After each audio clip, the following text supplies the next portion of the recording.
Hello, I hope you're doing well. Welcome back to more League of Legends news out there. An episode we don't usually cover out there, but of course a story we have to touch on. This being all around Vaevictis. If you guys do not know, at the start of this LCL split not too long ago, actually just about a week and a half ago, 2 weeks ago, it was Vaevictis. Right before the split, their entire team was fired, and the team was apparently trying to sell the LCL spot. They failed to do so, and an attemptive marketing stunt is what people are calling it now. They decided to field an entire female roster. Now, already spelling of course, the old Team Siren roster. I'm sure many of you guys are well aware of. If you guys are not, do a quick Google search on Team Siren, a former all-female team who was largely a publicity stunt, did not work out too well. This being a very similar case in that fact. So throughout LCL so far, guys, they enter week 3 around that in that league, and this team is not looking so good. And these other male teams against this all-female team have taken full advantage. Now, before we get into that, yes, the entire roster of these females have now actually been confirmed as mid to low diamond players going up against masters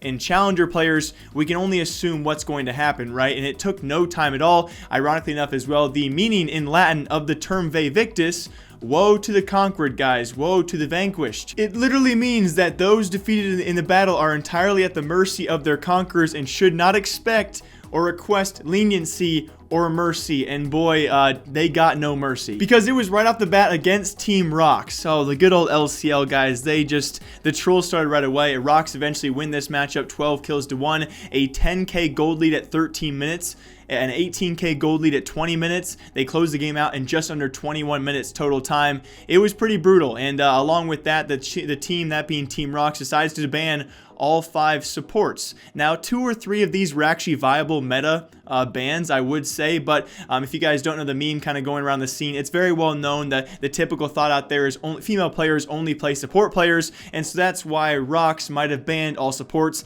A bit of a troll, a bit of ironically enough, attending to that meme, but it gets worse. It's actually their next matchup against Vega Squadron, and it gets way worse. These guys drag out the game to 30 plus minutes. It in no way had to go that long. They break 50 kills, a total kill of 52 to 2 on the scoreboard, and they drag it out to 31 plus minutes. A clear act of disrespect, and I mean that, I don't even mean that jokingly, but unfortunately enough for Riot, the way they responded to this case was, it was a bit weird. Of course, both these teams kind of take advantage, as many teams will, of this female roster, right? I'm not because just they are female, because of their rank in league itself.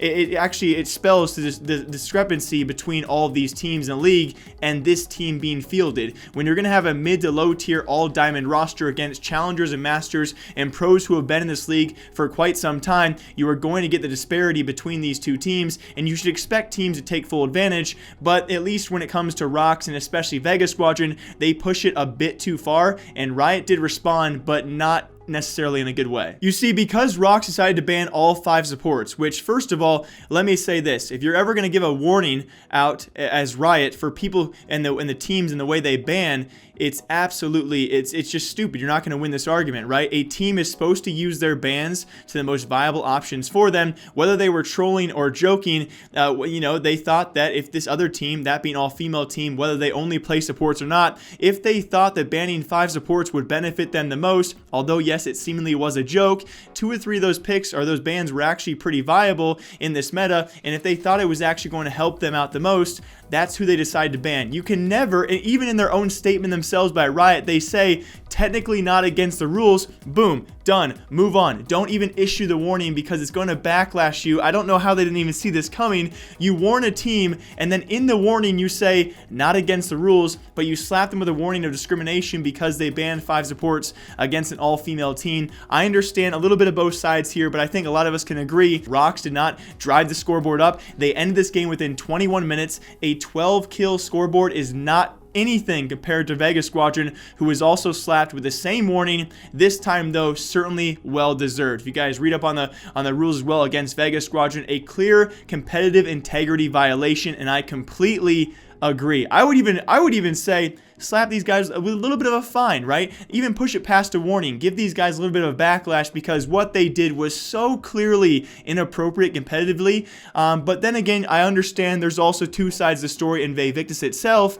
Is it also a bit disrespectful to field an all-female roster in this league that is so highly competitive when this female roster is certainly not of the tier, of the caliber of these other teams? Is that equally disrespectful and should it have been allowed in the first place? Those are two very, very good arguments. And that's the breakdown, guys. It's been so crazy. I'm very curious what you guys think about this. Hopefully explain it a bit well. This is the LCL, so a pretty notable league. It's not your LCKs. It's not, of course, your LECs or LCSs, but either way, it's still a notable league out there who sends teams to Worlds, and it's actually Vaevictis who fire their entire roster before the split. They actually try and sell that roster, sell that spot in the LCL. They failed to do so, and in response, they kind of try this marketing ploy. They field an all-female roster, and that female roster is getting destroyed by every team they play against. I don't think RoX did anything particularly wrong here. If you guys, there's not many VODs out there. I couldn't even use any gameplay because all of those VODs have been taken down, but with the little I saw clip-wise against RoX,